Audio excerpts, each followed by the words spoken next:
Hello, everyone watching and listening, and welcome to an exclusive Urban One production and conversation with the one and only, the new chief of police for the city of Columbus, Miss Elaine Bryant. How are you feeling today? Good morning. I'm feeling well. How are you? I'm good. I'm honored to be talking to you. You are officially making history as the first ever, not only outside candidate to get this position, but the first ever African American woman to hold this position. So I think the first question everyone wants to know is, who is Elaine Bryant? Well, Elaine Bryant, first and foremost, she's a mother. She has two sons, ages 19 and 21. I'm a daughter. I'm a Black female, obviously. So, I mean, there's so much to me. Law enforcement is what I am. I've been doing that for 21 years, and it's been very rewarding. But I would like to identify myself as a mother, Yeah. a citizen, a community member, an aunt, a cousin, all those things. So, right. So, the whole justice system and taking on that kind of work is a different kind of passion, especially with your longevity in it over 20 years. So what made you want to take on even becoming a police officer? well, that's a funny story, actually. So, I was one of those kids, didn't really necessarily know what I wanted to do. So I actually came on this job as a vet. My ex-husband at the time was a law enforcement officer, and I was complaining about some of the things that I was doing, and he started talking about his job, and I was like, oh, I could do that. He was like, well, I bet you couldn't. So he jokingly said I couldn't do it. So I was like, well, I bet I can. So fast forward 6 months later, I was in the police academy, and it was it was absolutely the best decision I've ever made, because as soon as I got there, within a month of being there, I knew that I found my home away from home. It was my calling. I was meant to be there. Wow. So like we said, you're making history as the first African American who is holding the position of chief of police here in Columbus. But what is it like being not only a Black woman in this leadership position, but you're kind of going against who some in society would believe is the enemy as far as the police? Like, you're leading this division. So what is that weight you carry, or that responsibility you carry in being not only a Black woman, but just a Black leader in the police division? So we know the glass ceiling, right? Yeah. We know this is a male dominated field traditionally, but as a woman, and specifically as a Black woman, we bring so much to the table. Women traditionally are more empathetic. I'm just going to say that, a little more empathetic in regards to even policing and how we do things. I'll give you an example of an incident that happened when I was a police officer. I was driving with one of my partners, a male partner, and there was a gentleman. He blew a red light. I mean, he just went right through the red light. And so my partner turned around, my senior partner, I was the junior, and he starts following the guy. He motions for him to pull over. He tries to pull him over. The guy stops. He says something inaudible, and then he takes off. Now my partner's upset. He's feeling like he's being, disrespected. So he chases after him, and we follow him to this house, and there's an ambulance at the curb. So the guy jumps out and he goes to run into the house. So we follow behind him, and my partner is like, you disrespect me. You didn't stop, and we're going to handcuff you. I said, hold on, wait a minute. Let's find out what's going on. Come to find out, this young man's mother was having a heart attack. So I said, hold on. We have to be sympathetic to what's going on. What if that was your mother? What if you were in a situation where no one was home and you were trying to get to her? Let's find out how his mother is. Let's make sure she's okay. Let's be that person. Let's be more understanding. So just little things like that make a huge difference in regards to policing, and understanding that every situation is unique and different. Yeah. And I know that you can't arrest your way out of crime. There has to be other things that you have to do. So I think it's women being in policing is a huge, you will see a huge difference in regards to how we police and how we think and how empathetic we are to situations. Yeah. I think that's huge what you just said. You can't arrest your way out of crime. And I think that is a great mindset to, approach, just, what you do with, and especially now leading this division. And I just want to know with all that has been transpiring over, especially this last year, but just the history with the African-American culture and the police, like how has your life changed as a mother of two and being a police officer? Like you have to, tell your boys like it's okay to, to trust police, but like how do you, like what are those conversations like? So luckily for me, my children, their father is a law enforcement officer as well. So they grew up with two parents that were law enforcement. So they do trust the police for the most part. Mm-hmm. They've been around law enforcement, and let's be clear, there are a lot of phenomenal police officers. Yes. And not just in Columbus, not just in Detroit, but across the nation. But let's be clear, there's some officers that are not what they're supposed to be. There's some officers that are not in this profession for the right reason. And there are some officers that are absolutely profiling and they have some issues that we have to address. So for me as a mother, especially of two young men that happen to be huge, both of my sons are 6'6", they're some big boys. So I always explain to them, I've had to have that conversation. Listen, if you get pulled over or, if you have an encounter, I need you to, remain calm, be professional, do what they ask you to do. If there's an issue, we can address that later. But unfortunately, I need to make sure that my kids are going to be okay. So that's a reality. And as a Black mother in this society, that's a conversation that has to be had. Mm-hmm. And so for me, being a mother, being law enforcement, when I'm out in the community, I look at these young men and sometimes they are stereotyped based on the way they dress, based on the way they look. My son had dreads, he dresses in the culture, but he's a college student, so you cannot stereotype. You cannot just make that assumption that these young men are bad or these young ladies are bad. You have to get to know your community. You have to spend time in it. You have to acclimate yourself to it. And that's why it's important for our police department to reflect the community in which it represents. That's why it's really important to be able to bring on some of these young men and women on the job so that they can have that voice and they can have that understanding. One of the programs that I think is important, even in the academy, is a program called Serve, Then Protect. You need to go out. You need to find out who your community members are. You need to go to the soup kitchens. You need to go to these different places, have those conversations, learn about who you are going to be policing, learn about who your people are.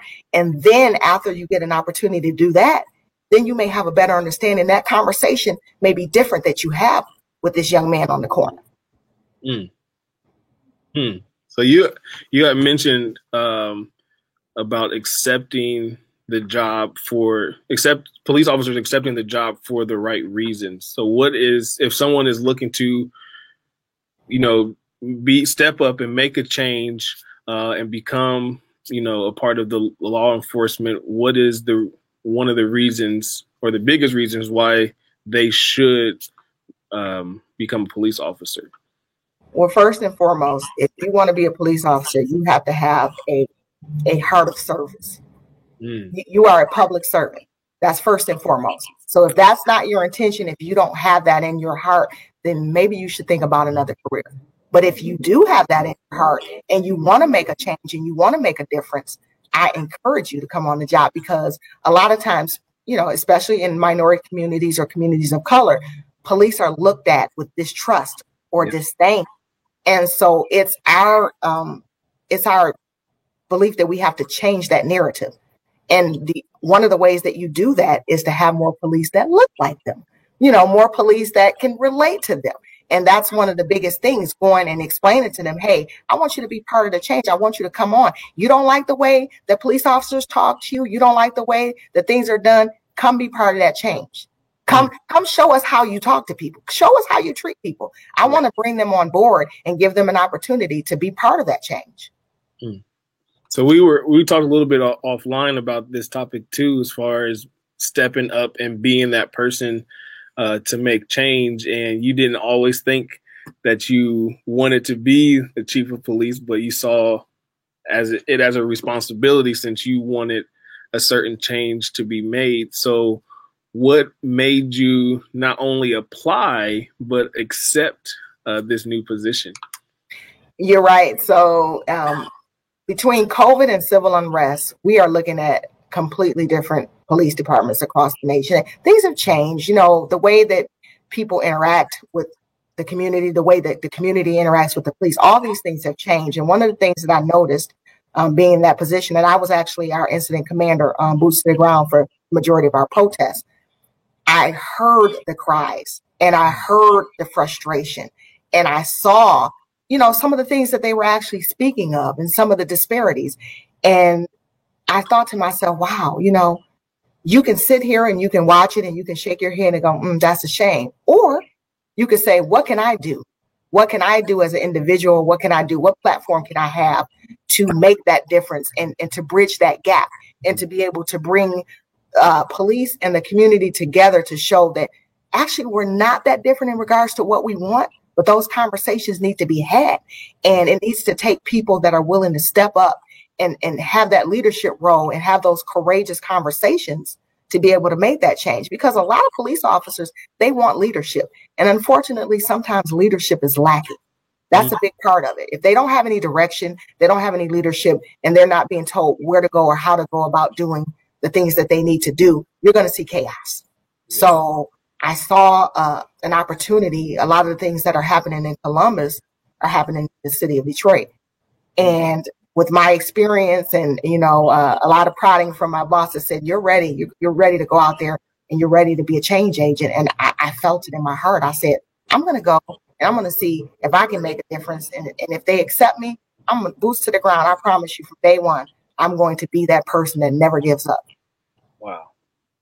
Wow. So you shared the similarities between Columbus and Detroit. And right now, the Columbus Division of Police is facing a lot of challenges. You know, we're seeing a lot of numbers in the wrong areas escalate. We're seeing, you know, national news being made.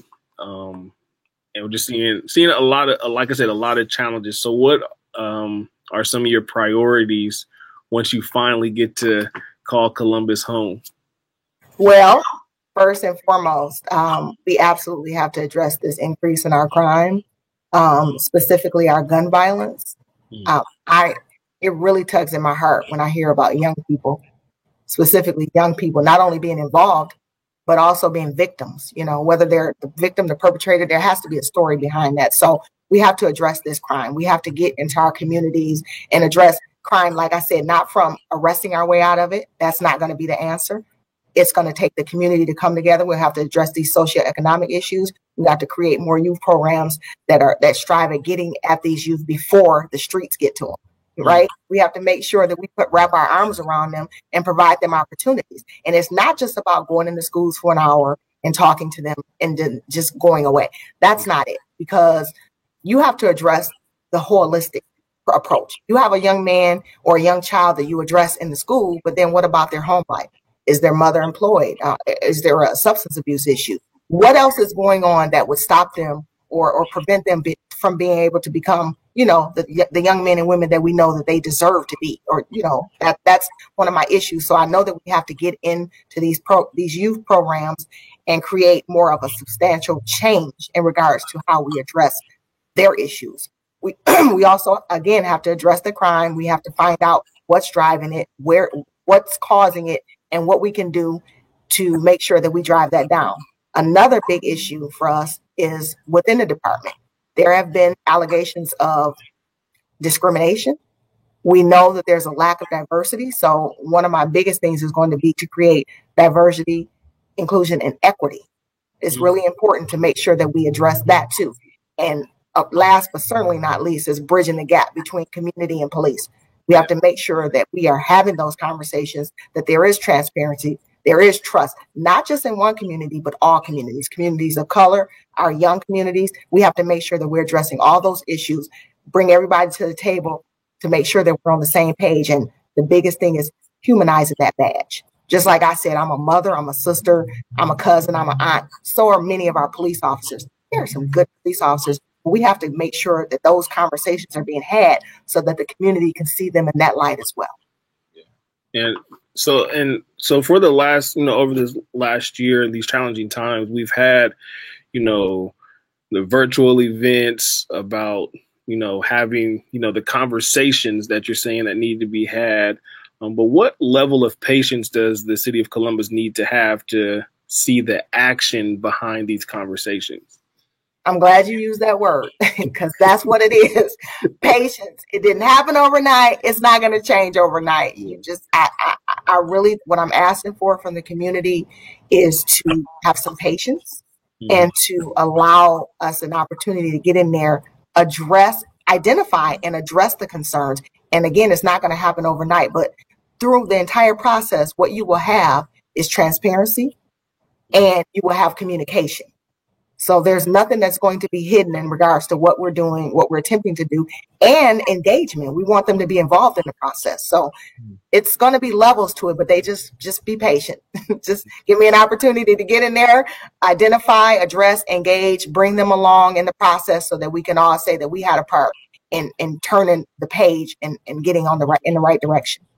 Yes. So as chief, you get to make some moves and make some big decisions, and you've already start building your team, and you have your new assistant. Can you let us know who that is and about them? So Assistant Chief LaShawna Potts will be joining me. She is from the command staff in the city of Detroit. The one thing about Potts, that if I could tell you anything, is she is a phenomenal asset to the Detroit team. And they were actually quite mad at me. When I stole her from them, they were like, "Are you serious?" I'm like, "Yes, I'm serious." They were actually in the process of elevating her here as well. Wow. So, but I convinced her to come with me on this journey because the one thing that she has is a vision. She is so engaged in the community, but not just community. She does a lot of different things. She created a community closet. So we no longer house prisoners. So we have cell blocks within our precincts. So she came up with the vision, like we have this space that we're not using, but we have all these needy families. So she got with different organizations and she actually created what we call a community closet, which they have food, they have clothing, they have school supplies, they have everything that you can imagine. And needy families are allowed to come in and they shop for free. Yeah. That was her vision she came up with, and it has been phenomenal. And now they're looking at replicating it across the city to be able to serve other parts of the city. Another thing that she did that's extremely important is they tasked her going to a precinct that was considered the most discriminatory, had the lowest morale, and had many, many issues. They tasked her with going there and changing the culture of that precinct. And she went in and she did just that. She not only addressed the low morale, she not only addressed the discrimination issues, but she addressed the crime. A decrease in crime, an increase in morale, the community projects. And she was so phenomenal at what she did. They actually sent her to the next precinct to replicate and do the exact same thing. So I'm bringing her with me because I know that she's going to be a huge factor in how we're able to turn this around. Yeah. So we got, a powerhouse team leading this division, which the city of Columbus has a lot of hope for the Columbus Division of Police because of, I guess, really a lot of the destruction that has come here recently. And for me, I'm pretty optimistic. So like there's destruction, for me, that's an opportunity to rebuild for better. So what do you want to say on behalf of the Division of Police when it comes to the future of the division and how the city can trust the progression moving forward? So I would just say that the Division of Police, they have some phenomenal. I've had an opportunity to meet with many, many officers. They're excited. They're excited about change. They're excited about getting back to the business of policing and moving forward with repairing and rebridging those gaps. Yeah. So it's not just me. It's not just the elected officials, but it's also the law enforcement family as well. Obviously, we got some work to do. Obviously, we got some issues that we have to address that will be addressed. But I guarantee you that what you will see is a division that is ready to stand and do the things that need to be done to not only create a safer city, but be able to have that community engagement and that open dialogue that we all really want. So it's going to happen. Like I said, it's not going to happen overnight. Right. So give us an opportunity to get in there, and the community is going to be key. We need everyone's help. This is not just a police issue, and this is not just a mayor issue. This is not just a city council issue, not a commissioner issue. This is going to be all of us coming together and making that change and standing together. Yeah. So when we talk about crime, when we talk about community engagement, when we talk about the changes that we make, I'm going to anticipate that I'm going to have some strong people from the community standing right behind me when we do this. Yeah. So, because, and like you're saying, a lot of people believe that there are, strength in numbers, but to me, it's always strength in unity. And so we have the division of police, and then you have your division of community. And if we would come together as one unit, we would, see some of the success that both sides are hoping for. So when it comes to the community, what can we do to support you and the division of police? Absolutely. So a big one is, like I said, being willing to stand behind us and have those conversations. I'm going to be very inclusive of the community in regards to some of the things that we want to do moving forward. So their input is going to be extremely important. Those community forums, coming to them, expressing their concerns, telling me what their expectations are of not only me, but of the division as a whole, it's going to be extremely important. And just having that patience. And when we get ready to do these community forums, it's not going to just be me talking. That's not what I want. I don't want that. That's a seminar. We're not having a seminar. We're having a discussion. So it's going to be very interactive, and I'm going to need their input, and I'm going to take what they say extremely serious, because I know that in order to get this done, it has to be a partnership. So I'm asking them to be our partners, the community, everyone in the community. We all have a part. I think this has been, a great introduction for you to the city. We do have a question from the listening audience, I do believe, because Columbus is very active, very passionate. Today is a great day to even have this conversation, because today is actually 614 day. So we have a question here. As someone who wants to run for city council in 2023, what can I do to help you? It's from Dwayne Graves. So again, Dwayne, I appreciate the question. You can be engaged with us. Reach out, have that conversation about what you expect from not only the division, but from me as the chief of police. I want to hear your concerns. I want to hear your ideas. So, reach out to me. We can have that conversation. But, I just coming in, I'm new. Obviously, those first couple of months are going to be extremely busy, and it's going to be a lot of conversations and a lot of assessments. So I'm gathering information. I'm willing to sit down and listen, because I think it's extremely important for me to know what the expectations are. It's not just me telling you what I want to do, but it's you telling me what you need from your department. That's huge. That's huge.